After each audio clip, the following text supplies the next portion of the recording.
Right, so here I am again, doing another little video for you guys about coming into my 25th week of pregnancy with hyperemesis. Last last time I did the video, a couple of weeks, was a really bad week for me, and I'm very sorry. I was very teary, very cryy, and I'm going to try my best not to cry on this video. But in a way, I'm glad I uploaded it because I'm pretty sure many of you out there who are suffering from this will be crying the majority of the time too, and it's quite nice to know that you're not on your own with it all. But anyway, this week has been marginally better. I went to my sister's graduation. I actually got there. I was really proud of myself. It wasn't easy by any means. I was still really sick whilst I was there. Threw up my tea one night. Felt really sick the whole day of my sister's graduation, but put on a brave face, fake smiles. Had a dress on for the first time in months, and I think I put makeup on my face for the first time in about 3 months. I didn't even recognise myself in the mirror because I pretty much look like this for 5 months now. But yeah, I had my midwife check-up yesterday, which was interesting.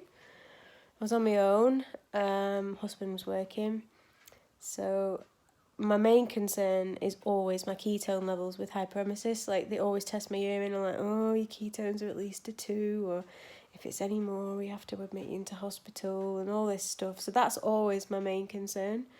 And I didn't have a good day yesterday. I was sick quite a lot yesterday. So I was really concerned that my ketones would be really high today. Excuse me. Luckily, I managed to keep my breakfast down yesterday and a bit of food. So it meant that I'd obviously kept something in before I'd done my urine test, which I think was a godsend. However, she tested it and she was like, I'm just going to do another quick check. I said, oh, is it my ketones? And she said, no. So I was like, what else is she checking?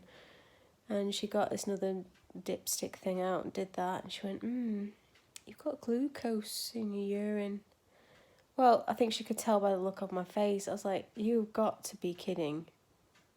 I said, are you trying to tell me that I'm a possible gestational diabetes here? She said, well, I'm going to have to get you checked, yeah. I was like, how? I'm not even eating anything.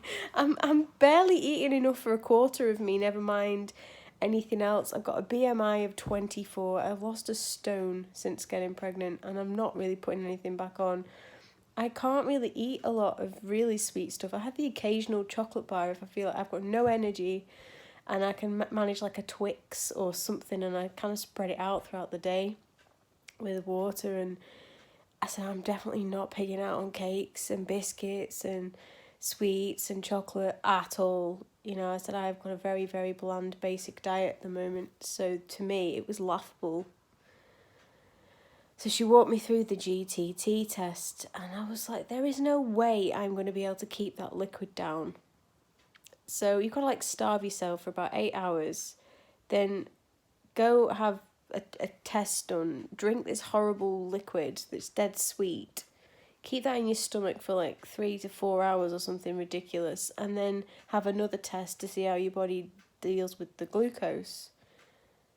I said, there is no way, as a hyperemesis sufferer, I am going to be able to sit through that test. I said, it's impossible. I will throw up, and I'll be back again and again and again trying to do this test. I said, there has got to be a different way of checking this, surely. So, cut a long story short, I'm back at a hospital tomorrow morning to have a finger prick test done. And then they have to bring me home, I have to come home with a little test kit where I can finger prick myself then every day or after every meal or however many times a day they want me to do it, to see what happens. And I'm assuming I'll have to monitor it for a week or so or something and let them know the findings, and then depending on what the results are of that, depends on whether I've got diabetes or not.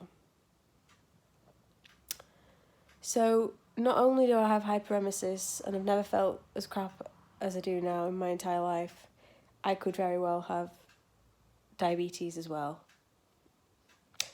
My main diet is toast and potatoes, new potatoes at the moment, and I won't be able to have very much of that. And if I do, it has to be brown versions of everything, and I can't really digest brown very well. It takes ages, and my stomach doesn't like it half as much as it likes trashy white bread toasted with butter on. I'm not even having jam.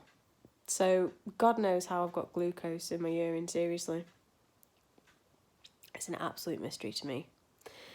But I'd be really appreciative if anyone watching this has gone through the same thing and it actually turns out that, yeah, hyperemesis sufferers can get diabetes, which I just really didn't think the two went together, to be honest. Be interesting to know how many others are suffering with both. Anyway, that's my update for this week. So I'm coming up to 25 weeks on Friday. And I may have diabetes, but let's hope not. But there's a chance I do. Yeah. Anyway, slightly better this week than previous. Thank goodness. Not sick-free or nausea-free by any means. It's constantly there. I'm just waiting for this to lift, and I think I'm kidding myself. I've got to come to terms with the fact that I think this is here to stay. I think this will be here until I give birth to this beautiful baby boy. Yeah, heard the heartbeat yesterday at the midwife's appointment. Can't even get excited about that. That's really sad, isn't it?